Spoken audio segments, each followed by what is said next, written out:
சட்டமன்ற தேர்தலில் திமுகவுக்கும் தாவேகவுக்கும் இடையேதான் போட்டி என ராசிபுரம் தாவேக வேட்பாளர் லோகேஷ் தமிழ்செல்வன் தெரிவித்துள்ளார். நாமக்கல் மாவட்டம் ராசிபுரம் தொகுதிக்கான தாவேக வேட்பாளர் லோகேஷ் தமிழ்செல்வன் அறிமுக கூட்டம் நாமக்கல் கிழக்கு மாவட்ட செயலாளர் செந்தில்நாதன் தலைமையில் நடைபெற்றது. கூட்டத்தில் பெண்கள், தொண்டர்கள் வீடுதோறும் சென்று தேர்தல் அறிக்கையை வழங்கி வாக்கு சேகரிக்க அறிவுறுத்தப்பட்டனர். தொடர்ந்து கூட்டத்தில் பேசிய லோகேஷ் தமிழ்செல்வன், தமிழகத்தில் கஞ்சா புழக்கம் அதிகரித்து சட்டம் ஒழுங்கு சீர்கேடு ஏற்பட்டு உள்ளது என்றும், தாவேக ஆட்சி அமைந்தால் இதற்கெல்லாம் ஒரு முடிவுரை எழுதப்படும் என்றும் தெரிவித்தார். கூட்டத்தில் ஒன்றிய பேரூர் கிளைக்கழக நிர்வாகி உள்ளிட்ட தொண்டர்கள் பலர் கலந்து கொண்டனர். இன்னைக்கு நடக்கக்கூடிய ஆட்சி ஒரு ஆட்சியா? சட்டம் ஒழுங்கு சீர்கெட்டு கஞ்சா போதை, கஞ்சா என்னமோ சொல்றாங்க, கஞ்சா மட்டும்தான் அது பேர் தெரியும், இன்னும் வேற எதோ கிடைக்குது அப்படிங்கிறாங்க. அதெல்லாம் கொடுத்து இளைஞர்களை சீரழித்துக் கொண்டிருக்கிறார்கள். சட்டம் ஒழுங்கு சீர்கெட்டுக் கொண்டிருக்கிறது. ரவுடி கலாச்சாரம் தலைவிரித்து ஆடுகிறது. இங்க ராசிபுரம் நகரத்திலேயே நடக்கிற கூத்துகள் உங்களுக்கு நிறைய தெரியும். பாரதி 24 மணி நேரம் செயல்பட்டு இருக்கிறான். என்ன எவ்வளவு போனாலும் சரக்கு கிடைக்குதான். இந்த மாதிரி ஒரு சமூக சீர்கேட்டை நடத்தி கொண்டிருக்கும் ஒரு ஆட்சியை முடிவுக்கு கொண்டு வர வேண்டும். அதுவும் அண்ணன் அவர்கள் கையாளி முடிவுரை எழுதப்பட வேண்டும். மக்களின் ஆதரவோடு அதற்கு தான் நாம் உழைக்க வேண்டும். பெண்களுக்கு பாதுகாப்பு இருக்கா நாட்டில்? உலக புகழ்பெற்ற அண்ணா யூனிவர்சிட்டி கேம்பஸ்ல நடந்த விஷயங்கள், ஒரு பொண்ணுக்கு நடந்த விஷயம் உங்களுக்கு எல்லாம் தெரியும். வாயில சொல்றதுக்கே எனக்கு ரொம்ப கஷ்டமா இருக்கு. பெண்களுக்கு சுத்தமா பாதுகாப்பு கிடையாது.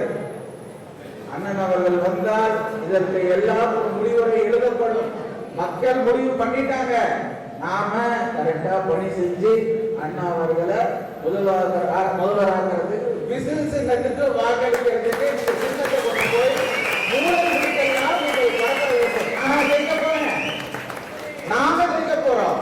நான் ஜெயித்தால் நீங்கள் தான் சட்டமன்ற உறுப்பினர்கள். பிற்காலத்தில் பின்னாடியே வருது உள்ளாட்சி தேர்தல். நீங்க ஒரு மாநிலத்தை நம்ம வளர்ந்துட்டோம்னா நீங்க மாற தூக்கிக்கிட்டு அவ்வளவு தைரியமா நம்ம ஊருக்குள்ள நடக்கலாம். உங்களை பார்த்து மரியாதை வரும், உங்களை பார்த்து பயப்படுவார்கள் அதிகாரிகள், போலீஸ் அதிகாரிகள் பயப்படுவாங்க, அரசு அதிகாரிகள் பயப்படுவாங்க. மக்கள் உங்களுக்கு ஆதரவு தெரிவித்துக்கொண்டே இருக்கும். நீங்கள் நடக்கும் தெருவில், நீங்கள் இருக்கும் பகுதியில் நீங்க தான் ராஜா. அடுத்து வர உள்ளாட்சி தேர்தலில் நீங்க நிற்குங்க, நீங்க கவுன்சிலர் ஆகுங்க, நீங்க சேர்மன் ஆகுங்க. நாடாளுமன்ற தேர்தல் இந்த தொகுதி நாமக்கல் ஒரு நாடாளுமன்ற உறுப்பினர் தாவேக கட்சியிலிருந்து உருவாவார். வாரியங்கள் இருக்கிறது. அண்ணன் சிவம் எத்தனையோ வாரியங்கள் இருக்கு. இங்க இருக்கிற அத்தனை பேர்ல யாராவது ஒருத்தர் வாரியங்கள் தலைவராகலாம். நாளை நீங்களும் இந்த தொகுதிக்கு சட்டமன்ற உறுப்பினராக ஆகலாம். அதற்கு நாம் கட்சியை வளர்த்தெடுக்க வேண்டும். அதற்கு இந்த தேர்தல் மிக மிக முக்கியம். இந்த தேர்தலில் நாம் ஆட்சி அமைத்தால் என்றும் எப்பொழுதும் மன்னன் அவர்கள் தான் முதல்வர், அசைக்க முடியாத முதல்வராக வந்துள்ளார். அதற்கு விபத்து அண்ணன் தான் முதலமைச்சர். அதுல மாற்றுக்கிறதே கிடையாது. 2015 அம்மா இருந்தப்போ எங்க அப்பா தான் வந்து அந்த மலைப்பகுதிக்கு ரோடு போட வேண்டும் என்று சாங்ஷன் வாங்கி கொடுத்தாரு. ஒரு மலைக்கு ரோடு போடுறது அவ்வளவு சாதாரண விஷயம் கிடையாது. அது இல்லாம என் தந்தை தான் வந்து ராசிபுரம் நகராட்சிக்கு பாதாள சாக்கடை திட்டம் கொண்டு வந்தார். ஏராளமான ரேஷன் கடைகளை திறந்திருந்தார். ஏராளமான சாலை வசதிகளை கொண்டு வந்தார். கான்கிரீட் சாலைகளை கொண்டு வந்தார். இன்னொரு வேட்பாளர் இன்னொரு கூட்டணியில இருந்து வந்தவங்க அவங்களை பத்தி தான் பேசணுமா? பேச வேணாம்னு நினைக்கிறேன். ஏன்னா அவங்க வந்து நமக்கு போட்டியே கிடையாது. அண்ணா அவர்களே சொல்லிட்டாரு, யார் யாருக்கு போட்டி?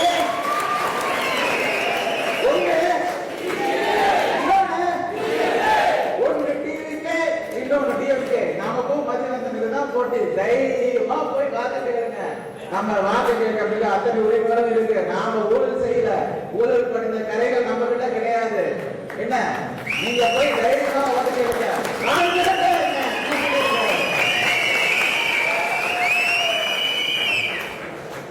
மக்கள்கிட்ட நீங்க இப்ப ஏற்படுத்திக்கிற கனெக்ட் அடுத்து வர பல தசாப்தங்களுக்கு உங்களுக்கு உதவ போகுது. நீங்க தான் மக்களுக்கு எல்லா நலத்தினையும் கொண்டு போய் சேர்க்க போறீங்க. நீங்கள் தான் மக்களுக்கு பயன்படுற விஷயங்களை செய்ய போறீங்க. ஆகவே மக்களிடையே சிறந்த முறையில் சென்று வாக்குகளை கேட்டு மக்களிடையே எடுத்து சென்று வேட்பாளர் எண்ணை தயவு செய்து அறிமுகப்படுத்துங்கள். அதே போல ஒவ்வொரு வீடாக அண்ணன் அவர்கள் என்னிடையே சொல்லி அனுப்பின ஒரே விஷயம், ராசிபுரம் மக்களின் வீடு வீடாக சென்று அவர்களுக்கு தேவை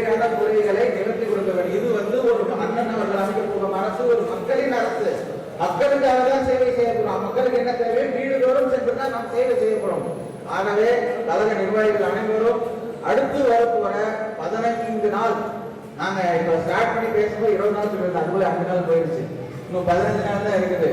15 நாள் வீடு வீடாக சென்று கண்டிப்பா உங்க உழைப்பை நீங்க செய்யணும். நீங்க ஆல்ரெடி அண்ணன் அவர்கள் தலைமையில 2 வருடமாக மிக அருமையாக உழைத்து கொண்டிருக்கிறீர்கள்.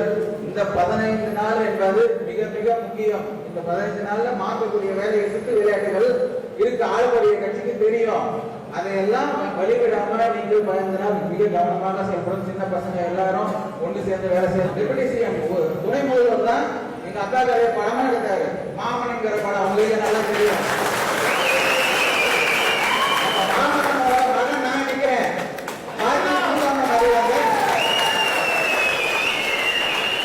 இந்த துணை முதல்வர் நடித்த கேரக்டர் தான் நானு.